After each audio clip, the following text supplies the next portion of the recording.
Welcome to Creekside Chat. We're excited that this episode is sponsored by Harness Racing Update.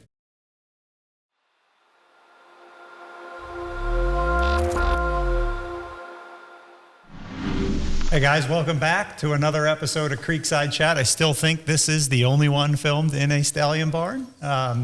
He's Sean Longani, I'm Adam Bowden, and here are some things we're not going to talk about today. We're definitely not talking about the Hanover Trotting Association's responses to us. Ping pong, back and forth. Nothing Boring. new. We're definitely not going to talk about Russell Williams and whether somebody's going to run against him. Hint, hint. That election, coming up, a couple years from now? Yeah, maybe 2 years. We'll Could see get what happens. interesting. Yeah. We're definitely not going to talk about Per Engblom and that crazy suspension that's about to come down. No comment. And we are not talking about Jason Bartlett and all the choices he's going to have in the Borgata final. He could pick one of five, you said, told me? It's crazy. Yeah. He's got a wealth of choices there. I've always noticed, though, whenever these guys have like multiple favorites, they pick the wrong one? They often pick the wrong one. Exactly. So we'll see. Outsmart Jason's been themselves. driving like out of his mind. Yeah, he's unreal. And then we're definitely not going to talk about Captain Optimistic's 150 training mile at the Meadowlands. 150 flats by himself. Crazy. What are Have you doing? you ever heard or seen of such a thing? I'm sure it's happened, but I've never heard about it. And to do it on the big stage like that, huge statement from Nancy. Making a statement. Yeah. Good stuff. But what are we going to talk about? This week's episode, what we have coming up is exciting. It's a little bit of a mixed bag. It is Derby week. So you'll have to check out our bonus episode that's going to release prior to this episode where we have a little Derby roundtable. But what are we going to do today, Adam, on Behind the Barn Door? I think we'll peel it back and talk about the foaling season and some problems and good, bad, ugly, everything in between. Yep. Tears and fears. What about an open bridle today? Yeah, maybe we'll get into a little bit of controversy here regarding drivers, driver fight, drivers flying. Yeah. The Race for the Crown Netflix show has been a good topic for us. And we've avoided talking about it till now. So fun. Here we go. Let's dive right in. All right. Harness Racing Update is the sport's most comprehensive and timely news source.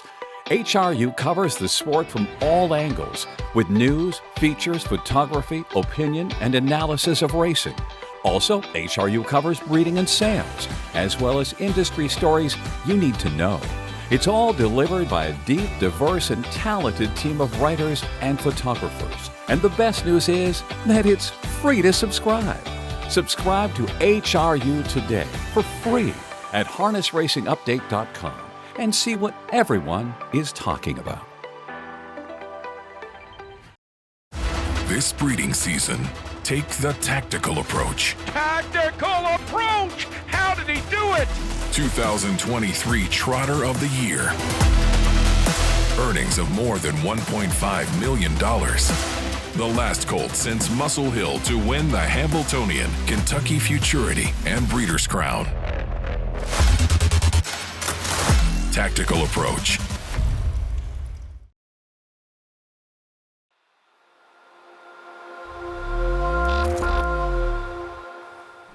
All right. Pulling back those barn doors, opening up folks so they can hear in this segment about what's going on with us and our operation. And this is, again, no filter is a big priority of this show. So it's a touchy subject because there's a lot of emotions with it, but it's time that we talk about the year we're having with our foaling.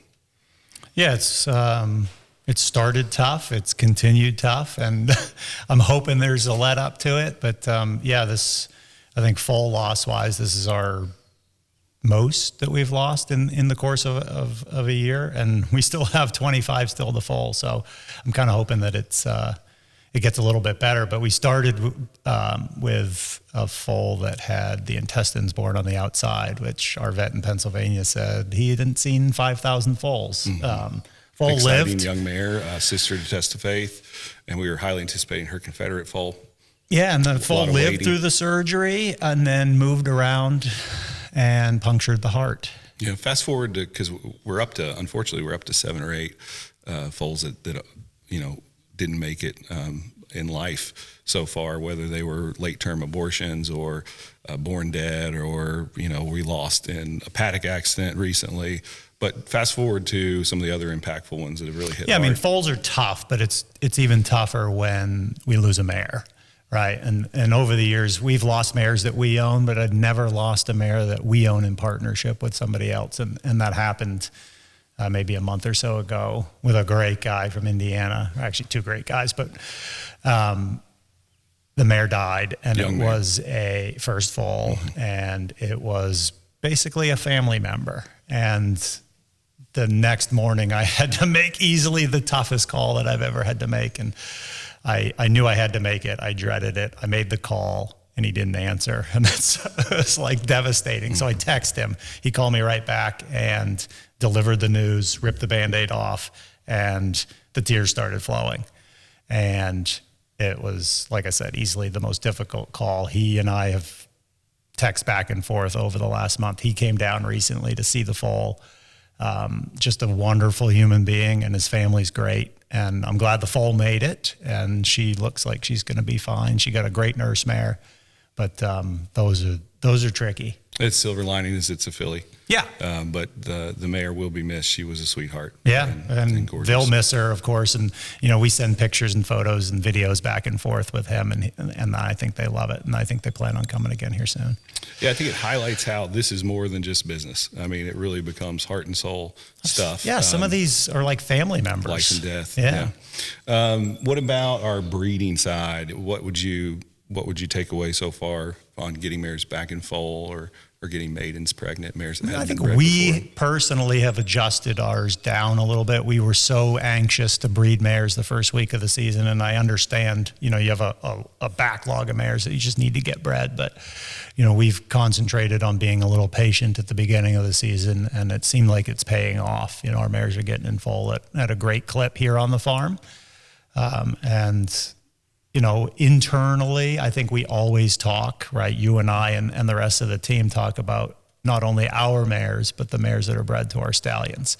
And it is an integral process or part of what we do, right? I mean, it's a weekly endeavor from the office to us, and we analyze and we go over and we check with the clients to make sure everybody's happy. But it is a hand-wringing We probably annoy you. Michaela in the office is probably calling you daily to ask if your mare's checked in foal yet. And that data is just so important, because the sooner we know how those stallions are performing, the quicker we can jump on top if there's any issue, because things may look great when they leave the farm, but it's all about the pregnancy. Yeah, and I think we That's the like real to make test. adjustments to the horses throughout the year, and knowing their pregnancy rates and maybe how they compare to years past helps us to adjust schedules, or, we like to predict what's going to happen down the road, and that's kind of helpful for us. Helps us to plan for the stallions and know how many mares are coming back versus how many are left on the book. And then if we were just to wait till the season's over or till the following year to find out, there could have been adjustments we would regret we couldn't have made without any information. Absolutely. So we're big on information and big on data. Yeah, and like It's you not said, it everything, probably but it's annoys helpful. people, but It's for your benefit, Yeah. for the mares and the stallions' Yeah. benefit. So bear with us on that.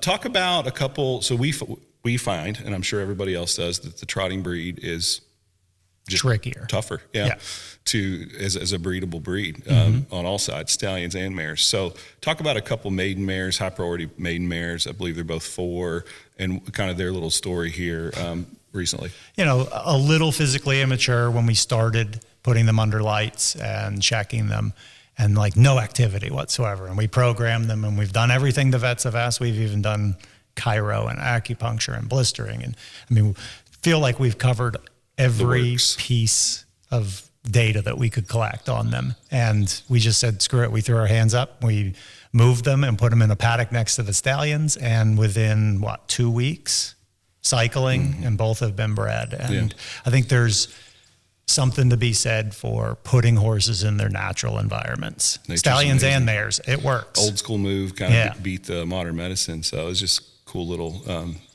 kind of tidbit of what's going on with those two mares. On the stallion side, I know stallion availability is a hot topic with late foaling mares maybe you didn't think you were going to be able to breed. Maybe something came off the track. You may have all kinds of things. a mare that you were going to breed to this stallion, can't be bred. And then before you know it, if you have a big herd, you move one piece of the puzzle and then everything's got to get shifted. Oh, we do that constantly in house, right? Yeah, so you're also probably getting calls from us if your mare hasn't been bred on time, or we expected her to be here, she's not here. Why are we doing that? I mean, we're limited by the USDA's rule on the number of mares that a stallion can cover, which is 140, and that's a big pain in the ass. Let's be honest. Let's just be honest, folks. This is the biggest headache we have on the admin side during the season. Yeah. I relate it to a nightclub. Once you're full, it's 1 in, 1 out. Fire code says 140. Somebody's got to come off for somebody to come back in, and so don't assume that down by the seaside, Sweet Lou, I'll never get a booking this late. Yeah. Call, because you're almost better off waiting and being patient, because every single one of our full stallions have had availability throughout the season. They have, and you never know.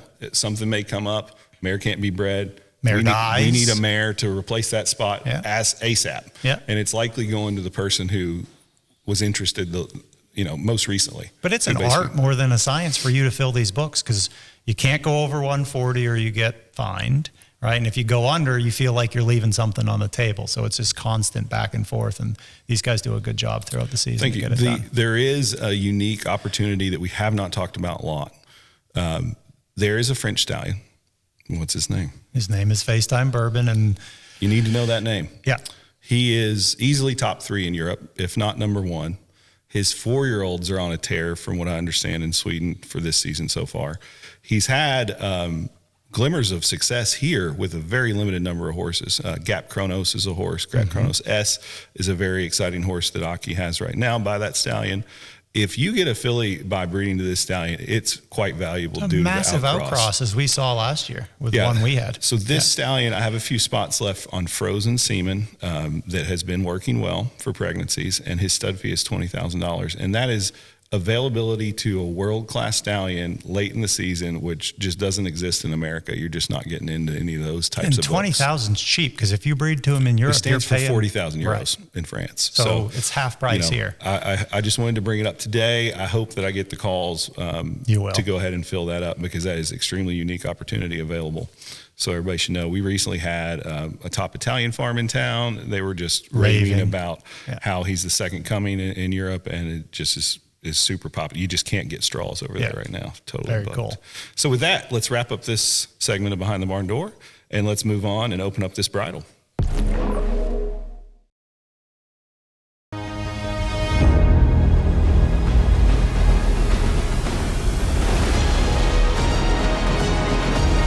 And it's all Pebble Beach.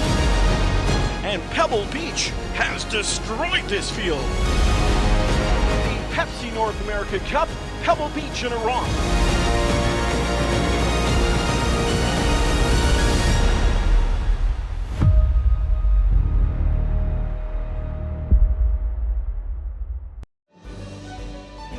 Sell under a new banner in 2025 with Alliance Bloodstock, powered by Partnership.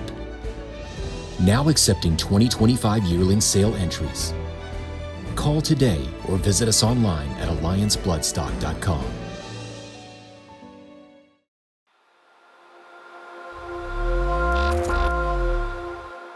All right, open bridle time. Open it up. All right, let's do it. So, Race for the Crown, the new Netflix show. How awesome is that? I think anybody should watch it, and you can't not get excited, and they did a great job. The people are the best part of the whole show. They picked great people. And the Ibarone or whatever Miami dude character, I had forgotten about that guy. I don't know if I ever even knew about him, but I mean, what a ridiculous human being. And, he serves a good purpose. Yeah, but he on the knows show. that he is almost. Yeah. I think it's wonderful. I think it's so great. Agreed. And Rapoli is exactly who you think he is when you read about him and then you watch him. Yeah. He's the exact same person. Yeah, I can appreciate that. Yeah.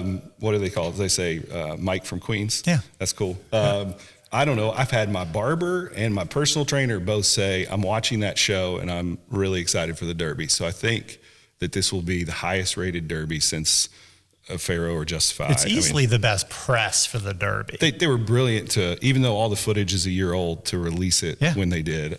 I mean, it's super staged, and like as a horse racing person, like there's some stuff that's just like, this is hilarious. But for the lay person, like they did an incredible job. And I think for me, the McPeak and Hernandez storyline was my favorite, just because it felt the most real and less staged. And it just seemed like they really let them in. Yeah. And I didn't realize Brian Hernandez, he does seem like a pretty solid He's a pretty cool person. guy. Yeah. I mean, that relationship clearly is what give both of them the success they've had. Pretty cool. Yeah. All right. How about a little bit more controversy now? You've been wanting to talk about this for a while. Well, I mean, it's sort of been bubbling under the surface, right? We've talked about it internally. We've even talked about it with our trainers. And we talked to a lot of other owners about it, and they're year to year, especially during the race season. Yeah. So what happens, folks, in case you have no idea, there are these invoices that get submitted from the drivers post-race for stakes races, and it splits up their private airfare amongst the horses that they rode that day. And when did this start? Maybe 10 years or so ago. I don't remember, but it's been a burr in my saddle since. So I don't have any problem if we ask a specific driver to go out of their way to fly to a specific race and drive a horse. I really don't mind paying As for we that, should, right? They're working for us. Yeah. And we ask something I special. very much dislike them doing it when they're already going to go to the race, because it's a huge race.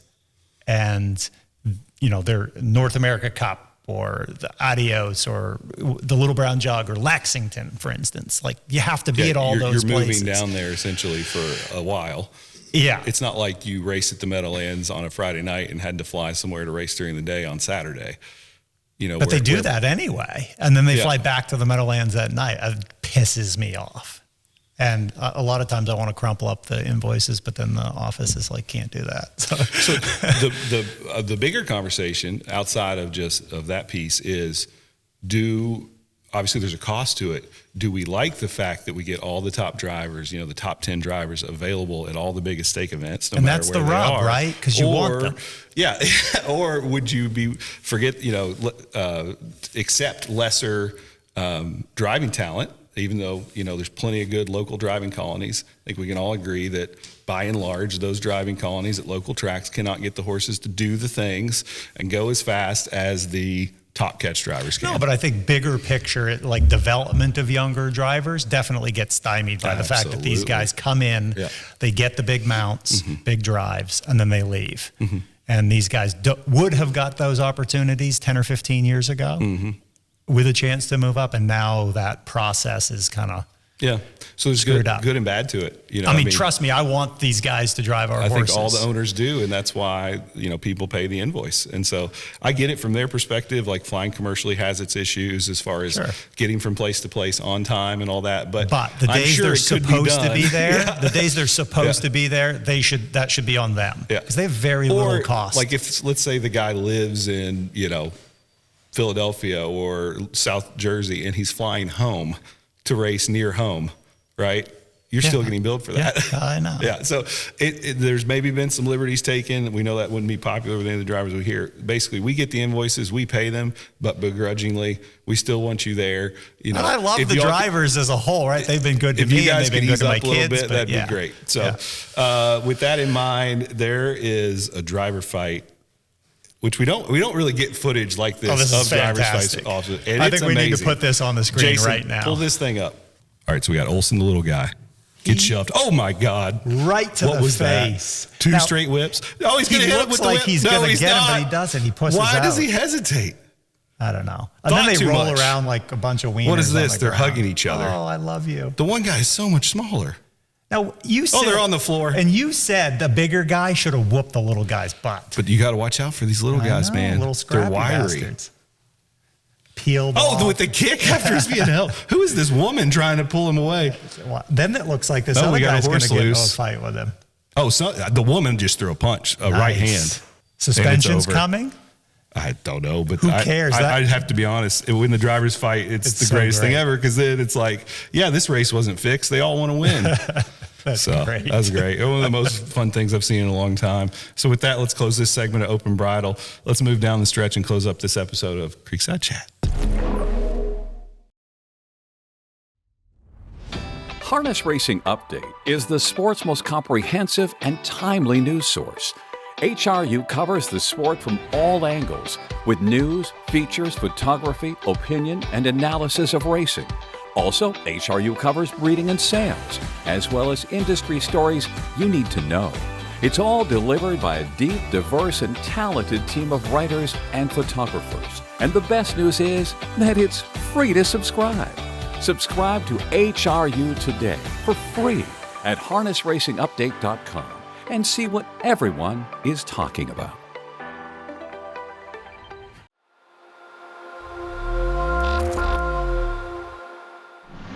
All right, let's close this show down the stretch with a couple of questions. We'll hammer back and forth here. Cut the corner. All right, which pacing and trotting stallion will win the most grade ones? One of each gate? Yeah. Which pacer I bet wins we the have the most? same answer. I haven't talked to you about it, but there's only so many you can pick from. Yeah, so go. So I would be Chapter 7 for the Trotters. Yeah. I mean, he's just soaring. Yeah. And then, I don't know, maybe you won't have this. I'm going to go with a little bit of an outsider for Okay. the pacing. I'm going to choose Always Be Mickey. Okay. That's fair based on our stuff and what we hear. I'm going to go with Sweet Lou. And Yeah, I mean, it's one of two, right? Pacing winner, maybe. You got to pick one of those winner. two. Yeah. So, which division do you think will win Horse of the Year? Will it be a repeat for Twin B Joe Fresh? Will Maryland, or will it be an outsider? I'm going to go with an outsider. I'm Okay. going to go with the 3-year-old pacing fillies. I think Mickey and Minnie and Chantilly are potentially generational talents. Okay. Obviously, if they race against each other and beat up on each other, that might prevent them from Horse of the Year. But I see either one of those as a potential Horse of the Year prospect. Ooh, interesting. I would say the obvious choice would be 3-year-old Pacing Colt because it's so deep, but I think because it's Or deep. Trotting Colt, right? He's good. Yeah. But it's rare that they do that. So I'm going to go with older Pacing Colt. Older pacing Colt, really? Yeah. Like, who do you have your eye on to win that? I mean, the way Captain Albano finished the season and Noel Really? Bailey. 4-year-old? Yeah. Well, that's interesting. It's You get happened good before. odds on that. Yeah. I'm going to take that. Cool. I like Yeah. it. With that, we just want to thank, well, first of all, we want to say, if you have questions for the show, send them in. We may not look at them, but Caroline will. And so you can send them to Caroline@DiamondCreekFarm.com. She'll pick out the good ones, and we'll try to address them on the show. We appreciate the ideas, and we thank our friends over at Harness Racing Update very, very much. Always love reading Harness First Racing sponsor, Update. very thankful. Yes, every Sunday morning, that's my favorite thing to do is read my fresh Harness Racing Update, and we love the work they're doing on twos and training. So we appreciate them, and we thank you all for watching. This is Creekside Chat.